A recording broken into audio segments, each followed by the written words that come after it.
think numbers coming up at the bottom there. That means it's recording and it's taking my voice in at the same time. Okay. So no swearing, remember. And then when you want to stop it, you just press. Hello everybody, it's just a recipe that we've made for making a very nice stew, but it can also be liquidized to a soup. It's actually very tasty and I hope that you enjoy making it. Noreen here is going to now take us through the ingredients one by one, and I'm going to close up now so that you can see exactly what's on the plates. Here you can see, and Noreen's now going to tell us what they are. This is stock cubes. Yeah. We use vegetable, you can use chicken or whatever you want. This is pepper, and pepper is 1 teaspoonful of level, and then we've got the salt, which is 1 teaspoonful heaped.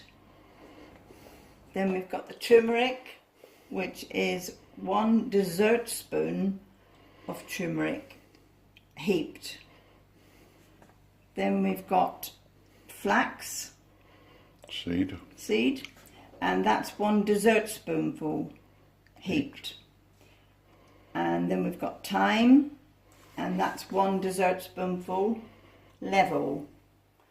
Then we've got basil, which is a dessert spoonful, 1 of level. Then we've got 5 heaped dessert spoonfuls of lentils. Then we've got a large tin of chopped tomatoes. Then we've got 3 parsnips, 1 fennel, 3 shallots, 3 sweet potato, 3 courgettes, and we actually get a bag of mixed vegetables already chopped up in the supermarket. To save time and to get bulk. And that's got all kinds of ingredients. It's got courgettes, it's got sweet potato, it's got carrots, leeks, onions, and peppers. And we have got celery that we cut up ourselves, and that's it. That's the ingredients. That's it. So Noreen's going to now get very busy and chop them up, and we'll go to the next stage of the cooking process. At this point, I am leaving you shortly. Noreen's now cut up all the vegetables and she's now going to put them into the pressure cooker.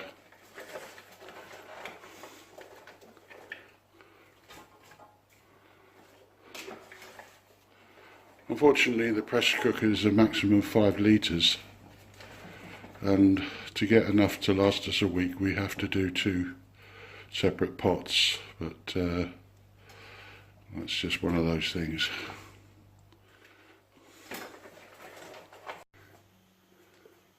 Now we come to the assembly of the various ingredients and put them all together in the pressure pot. We've already, as you can see, filled the pressure pot up with all the vegetables. One element we forgot last time is that we didn't mention the garlic, so we've put 3 large cloves of garlic in there also. So we start by pouring in the tomatoes, chopped tomatoes, which goes into the pressure pot. And then we add the various herbs, which in our case they're split into 2 parts because we have another pot to make shortly. So in goes half of the salt, and in goes half of the pepper.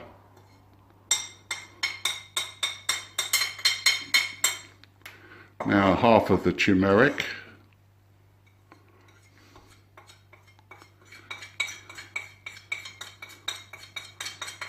And half of the flaxseed, half of the thyme, and half of the basil.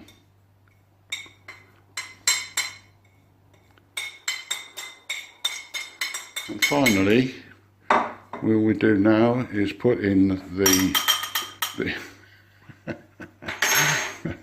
the lentils, which have been washed before we put them in.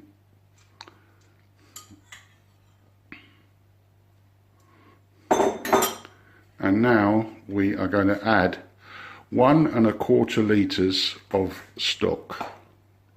That goes in, it's quite a heavy load.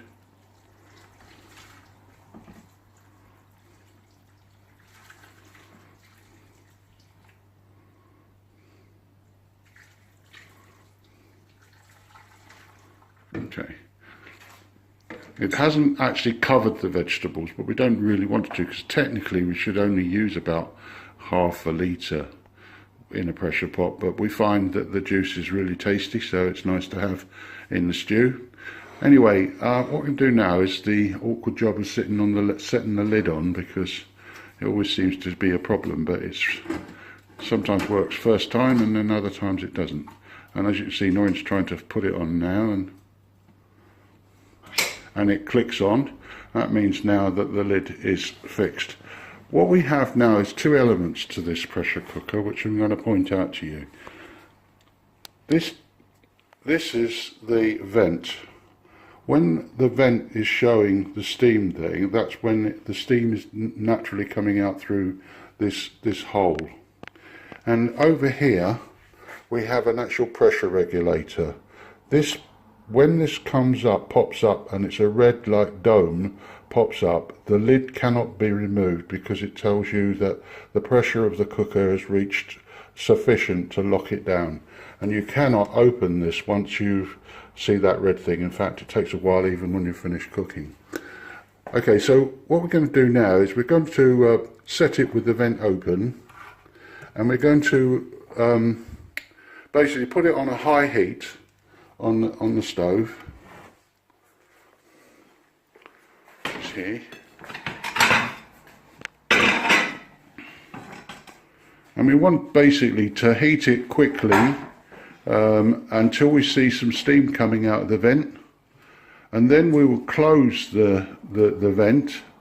And what will happen next is that there'll be on the top of the vent here, this piece rises up and it goes to 2 white rings, and finally to a red, which is when it's getting too hot. So you just wait till now the cooker is steaming through the vent. We'll close the vent off, and then once the vent's closed off, this item here will start to rise up, and we will start the timing period from the time that this one here, which is the actual pressure test indicator, when that comes up, that's when we'll start the timing, and that will be 10 minutes. So take a little while to get it to steam right now, probably about 5 minutes. And once it's steaming, we'll set it running for 10 minutes, and hopefully we'll have some very nice food at the end of the day.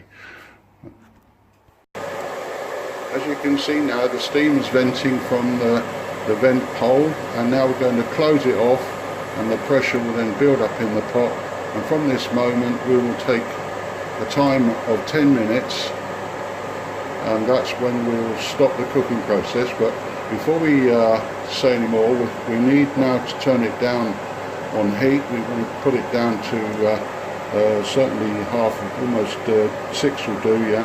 It was on 9, we're going to reduce it to 6. And as you can see now, the little red bob is coming up in the container, and that means you will not be able to release the lid now. And with 10 minutes. Okay, well here we are, 10 minutes is now up. You can see that the valve at the top of the vent cap is actually white, which means it's well under pressure. And you can also see that the red thing there has still got the top of the lid locked. So what we're going to do now is we're going to turn the heat off completely and move the pot away from the hob. Yeah. Okay, so move the pot away from the hob, and then we can then start to vent the pressure a little bit. We do it by just adjusting it very slightly so you can see the steam coming out. And you can see now, and possibly hear the steam.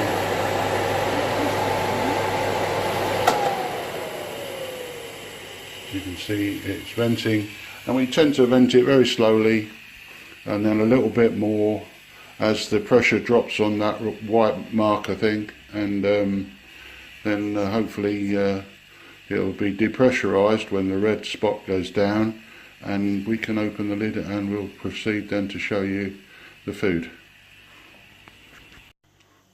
So here we are now. The food has stopped hissing and all the pressure's been released, and that should mean that Nori can open it successfully without any difficulty.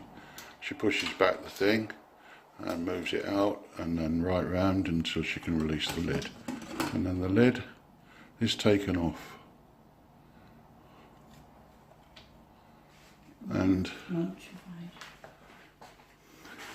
don't look at it yet, because I think I have to.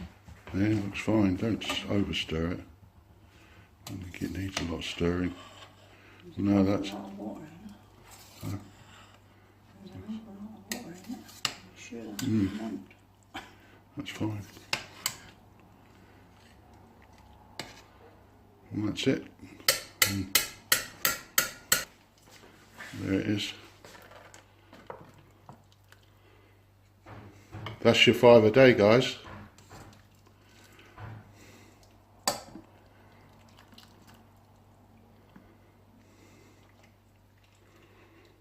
A bit of juice.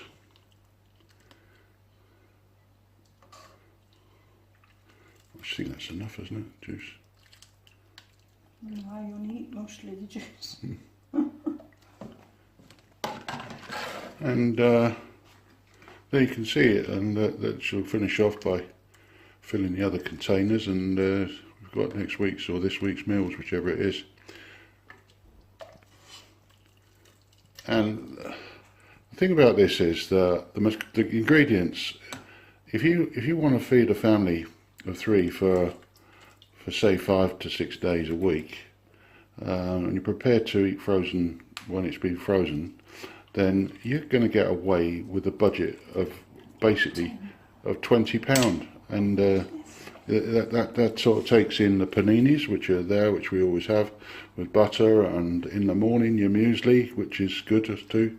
Hi guys, this is it now, the final story about our meal. So see, this is my dinner tonight, and what I have here is some slices of lamb, a nice panini, and what would you think this is? Well, this is the finished product, and look at this.